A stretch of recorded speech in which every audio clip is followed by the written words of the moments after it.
Hello, everyone. Welcome back to a podcast to answer your questions on addiction, recovery, and mental health by the Wiseman Method opioid treatment specialists and rapid detox centers. I'm your co-host, Dwight Hurst. I'm joined here, as always, by Claire Wiseman and David Livingston. Today, we're going to be answering a question that actually comes to us from Chris Revel, who is actually a podcaster himself that runs a network of podcasts. And he posed this question to us. What are the highs and lows of working with the recovery community? I happen to know Chris, and he actually is also a caseworker in a large mental health hospital system as well, and so, but not a specialist in this area. So he had basically that question of, when you are a specialist in healing and recovery, you know, what are some of the highs and lows that we run into as professionals? Is the question, so let me understand this. So is the question regarding what are the highs and lows of working in this field or in this community? Let's see, working with the recovery community. So we could take that either way. Yeah, in the community. Right. Like, yeah. I think for me, in my experience, and I've been doing this for, a quarter of a century, the highs is definitely because people are passionate about it, because people have one way or the other mostly lived through it or know somebody that has, and because they're really willing to go the extra step to help somebody that are in a very familiar situation. And I think the negative parts about it is pretty much the same. That's a good point. It is, because they have been, most people in this field have been there. They kind of share their experience and mirror to others. They don't have the mental health education needed to assess. And when I say they, again, we're talking about averages again, is most people working in this field, because they do not have the mental health education to assess a patient. Often they are misdirecting the patient, what can be harmful, because, again, they are relating their own experience to somebody else. So, and because they are so passionate about it, sometimes they impose their experience that in their solutions that might not be what's the right one for that specific patient. It's a really good point you mentioned, is that the strengths can also double as the weaknesses in a way. And that probably applies to a lot of things in life. It reminds me of a facility that I used to work in where I had two colleagues, both had been in the field for a long time. Both had recovered from, or had been sober from, however you want to phrase it, alcohol and opiate addiction, and had quite serious. Both of them had actually had experiences with the criminal justice system. They'd been locked up for charges in their past. Both had also been clean for decades and had gone back to school, gotten their degrees, and were working as counselors. And it's interesting as you're saying that, because one of them very much worked against projecting onto his clients. The other one was kind of known for projecting onto his clients. And because he responded well to tough love, he alienated a lot of our patients. And the other one was way more individualizing when he worked with people. And they were friends, but they'd get together even at meetings and give each other a hard time about the differences. And so that passion applied both ways, which is really interesting that you mentioned. Both were very passionate about very different directions. Yeah, I would agree that I think that, just to kind of add to what you're both saying, when someone's dealing with an addiction or family members, and, there's a lot at stake. Usually their lives are suffering and they're suffering. And so it's a real opportunity to help someone. And, and when they come to you, they really want help, and they're usually feeling pretty vulnerable or more. So one of the privileges of working in this field is having people who truly are looking for and often don't know how to help themselves. And so it's a lot of responsibility, but it's also, it's an opportunity to be of use to someone. And I find that very engaging. I like that opportunity. And one of my frustrations, just to add to what you're saying, Claire, is that, at least for me, really it's about getting to know the person and listening to them and discovering what it is that is useful to them. I really don't move into it with an agenda or a program per se. That isn't to say that I don't have a lot of ideas. I have a lot of experience at this point, and I have a lot of knowledge about what can help people. And so, certainly they're there to gain that understanding and for my thoughts as well. But it's the idea of imposing a process or an idea onto people and so forth is one of my biggest frustrations. And because you really don't discover what helps somebody, and you have to discover it more than you can, decided in advance. And so that's one of the frustrations. But it's also where I think our program and our approach has been really useful to people. So I've enjoyed that. I continue to. Yeah, it's interesting how the flexibility, that's one of the words that comes to my mind. You get some professionals who absolutely have tons of experience, personal experience with substance use and intoxicant abuse. And then you get some who just don't. And they have the education, maybe, and they've been through it. And for them, I think those that haven't had the firsthand experience, it's important for them to be flexible in the sense of listening and learning from colleagues as well as their clients. And then on the other hand, for those that have had the experience, there's the flexibility of being able to listen to their clients and to others who have a different experience so they can actually, apply that to different people. I believe, and I could be mistaken, that a lot of that lack of flexibility comes from an archaic train of thought where, an addict is always going to be an addict. Some certain rules that a lot of people that have been in recovery for 10, 20, 30 years have lived their life by. So once they are working with somebody else, their sobriety almost relies on those rules for them to sustain sobriety. So I think there is a fear for themselves as well, if to change any of these rules and how they were treated and how they became sober. If those rules do not apply anymore, they are scared of their sobriety not being able to sustain those questions. It makes a lot of sense to me. Yeah, I see that fear that people have of, am I going to, first of all, is that statement true? I'm always going to be an addict. Then I'm not going to really, believe in myself in that kind of thing because I'm one step away from failure. Is that part of what you're saying? Exactly. So I think they are bound by, those meetings, let's hold our hands, because the old way of thinking was they had no control to their actions, to their decisions, So there is a need to support each other for their cravings and, their thoughts. Where nowadays, we have evolved so much. Number one, patients do not have to go through that dreadful detoxification where, weeks after, that's all they thought about. Two, we have pharmacological medications. They are non-addictive that can pretty much almost eliminate physical cravings. So, and most importantly, we have mental health professionals.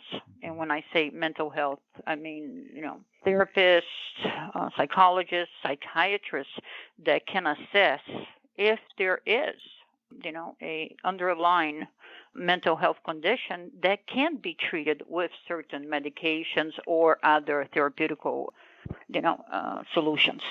So the reasons why people crave those drugs and are not able to handle, unwanted emotions, there are many solutions nowadays that we didn't have 10 years ago. There are a lot of answers of what happens to the brain of somebody and how after detoxification, the brain heals.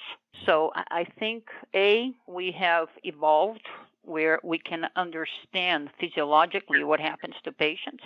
I think in medicine we have evolved where there are more solutions.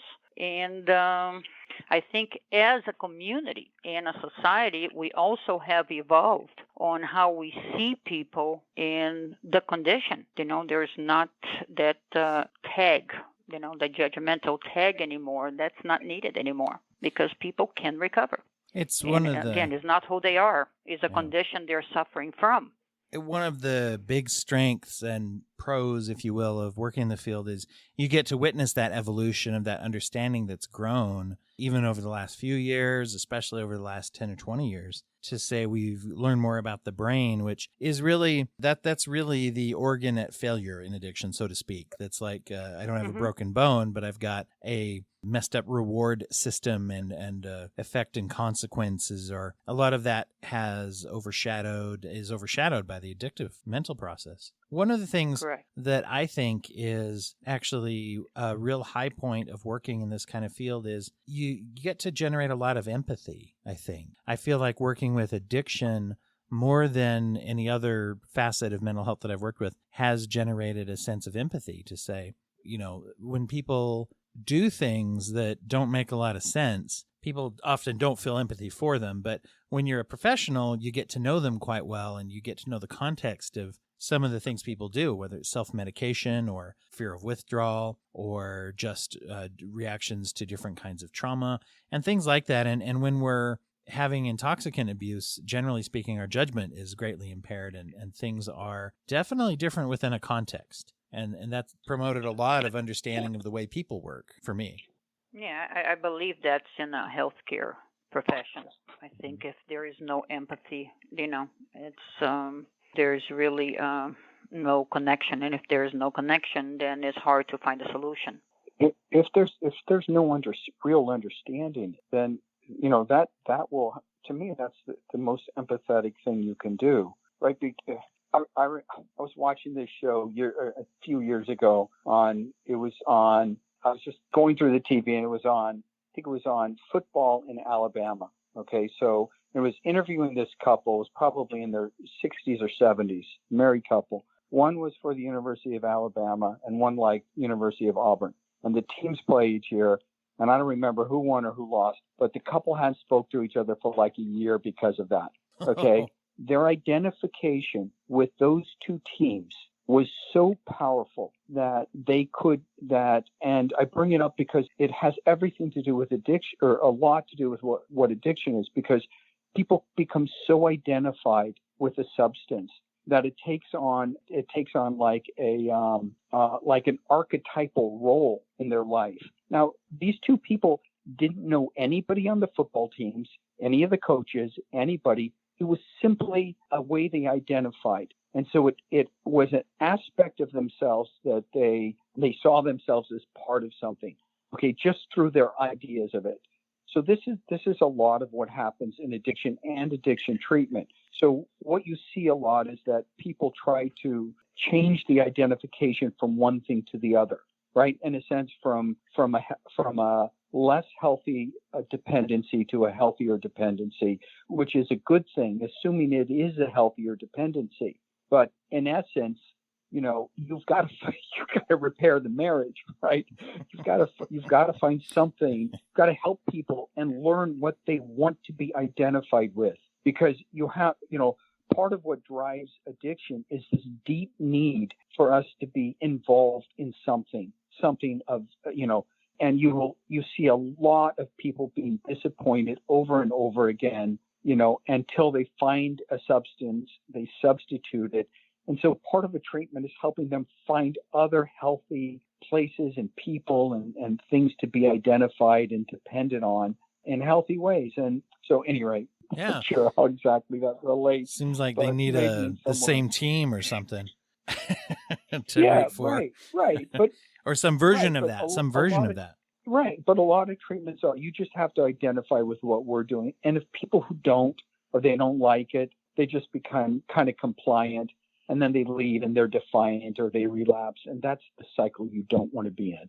Yeah, I think, David, in a way that brings us, to the difference of, when we talk about the community, the recovery community, there has to be a very clear understanding of what treatment, effective, and I put addiction as mental health treatment, to peer support.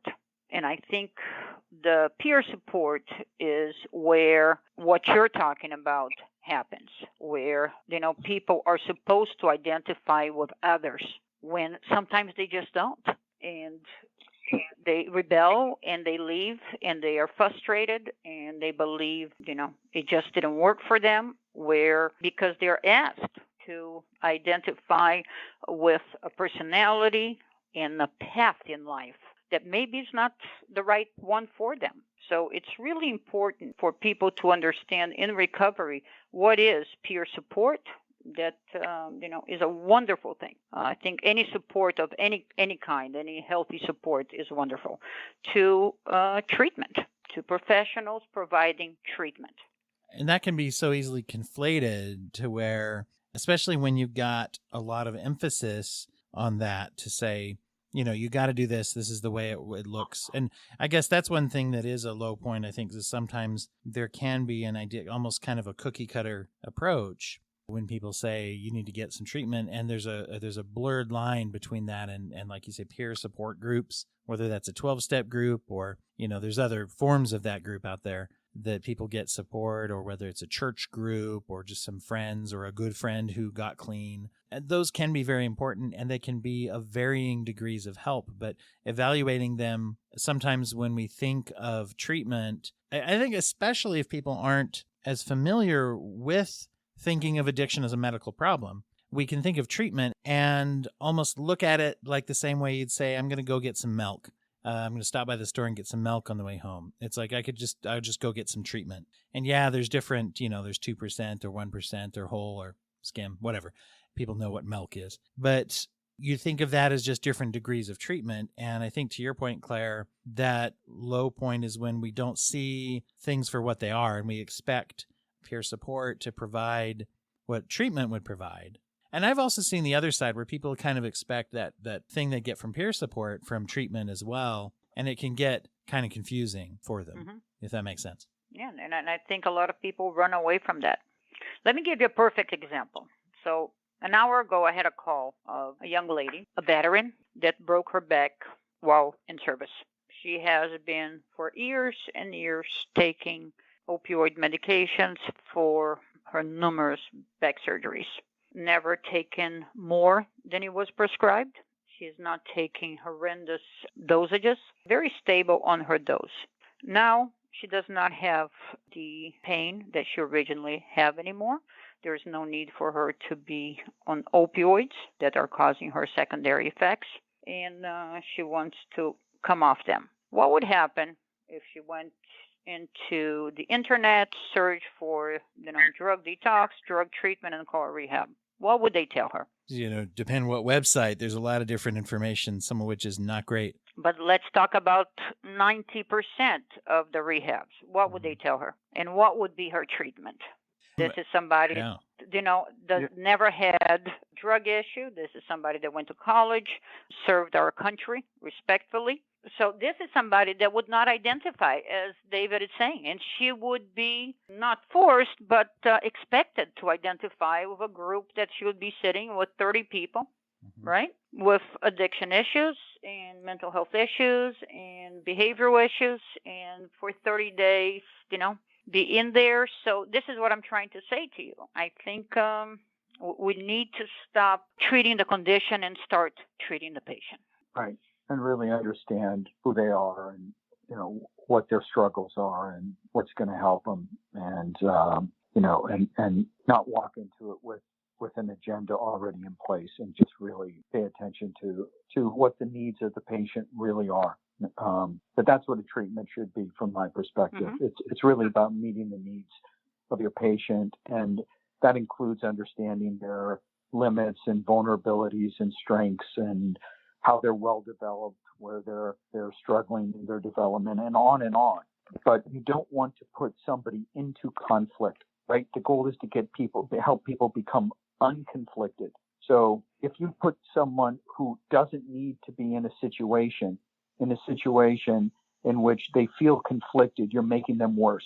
So, I was talking to someone not long ago who was talking about a sponsor they had who was saying, you have to go apologize to these people. And the person was saying, that was totally against what I felt. I was open to doing it in a couple cases, but these were not right for me. You send somebody into conflict and into frustration who is genuinely trying to sort of get help in any way, they get worse. They tend to drop out. They lose a sense of, who to identify with, because we do need identifications. We just need healthy ones. But that's a two-way street. So whoever's treating you has to be able to be responsible for having a healthy relationship with you, meaning that they don't put you in conflict with your genuine, and authentic self. If someone says that's not right for me, you have to pay attention to it. Yeah, so that goes along with the idea of the kind of that low point or of the field is witnessing people getting put in that box. And sometimes one of the hard things is you come across a situation where someone got put in that box, one box or another, related to the problem and ignoring who they were. And they go for years thinking that. And especially, I find that ties in, especially when there is criminal charges or those kinds of involvements. A lot of times then people are really treated within a certain very specific box, and they can really, really suffer in their own self-concept for a long time of, oh, this is who I am, kind of a feeling, even beyond what's appropriate. Even to the point where if they had been a career criminal, you wouldn't necessarily want them to have that kind of shame, because it's not productive. But, someone who it's just, I don't fit in that culture. But now I feel I'm a part of a certain culture, and I feel that this gulf between me and society for addiction, and then for whatever complications that addiction brought up. And that's hard. It's hard to see that. It kind of, on the flip side of that, it is a nice thing, and a high point is you get to see when people shed themselves of that identity in a way that's healthy, and they start to realize who they really are and feel more authentic. I think that's one of the biggest high points, is being able to be a part of that. Just to see people that transition, how fast and how bright, that light that falls into somebody's life suddenly. Being able to be part of that, it is incredibly rewarding. And one of the things that I have also learned is that many people, and not to paint with a real broad brush, but when we get into an addictive process, many people actually get very creative in the way they survive with that addiction and that pattern. They get clever in a way of, how do I procure drugs or opiates when I, either I figure out a way to do it, I figure out a way to evade detection, I figure out a way to be able to pay for it, or whatever that is. And there's lots of things like that. And it's interesting because, chicken or the egg, I don't know, that translates when people do find and embrace that health.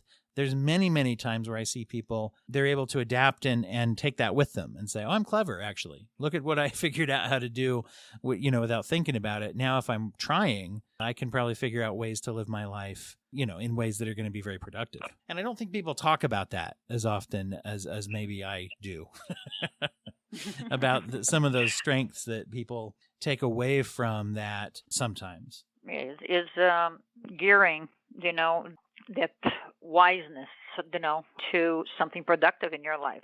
Drugs are not that easy to find. In order for you to maintain that life, you need to be wise. You need to be, have some kind of ability to get what you need. So when somebody get over the addiction issue and switch that effort and that energy, that wise energy, to productive things in their lives, they can really succeed. That's right. You both make important points, because one of the things to, and one of the ways that I don't like the approach of, I think that the general approach of the idea of addiction being, a bad thing to be gotten rid of, is that, within us is, first of all, and I've told this story, I won't tell it again, but, if you look at the development of a human being, the way we get high is through good experiences with people. And if we're not getting high, you see this in the pandemic where people were isolated, where they didn't have enough, especially people who were really isolated, their mood would go down, and they would, really get isolated, because we're meant to get high through good experiences with people. You see that in infants. The minute mom, dad walks in the room, the baby's mood elevates. Otherwise, it stays the same or goes down. So we're meant to get high. That's a real thing in life. Now, the best way to do it is through varied experiences and, as good as possible. So we're meant to get high. We're also meant to forget about things, right? We're meant to want to check out, to go play, to go to a concert, to, get lost in a movie, to read a book. We're meant to go into fantasy. We have to check out, right? So all these are elements, healthy elements of what exists within addiction, like you're both saying, like all the creative aspects of figuring out how to maintain a life like that, and, the necessity of having that. The problem is it's a harder life. It's a worse life. It doesn't have, because it gets narrower and narrower and smaller over time on top of the dangers and everything else. So it's not the best answer. But within it are so many elements that you can't get rid of if you're going to have a healthy, whole human being. And we're going to leave it there for today. Thank you so much for tuning in. Special thank you to Chris for the question that you gave us today. If you would like to throw a question at us, we'd love to try our best to answer it.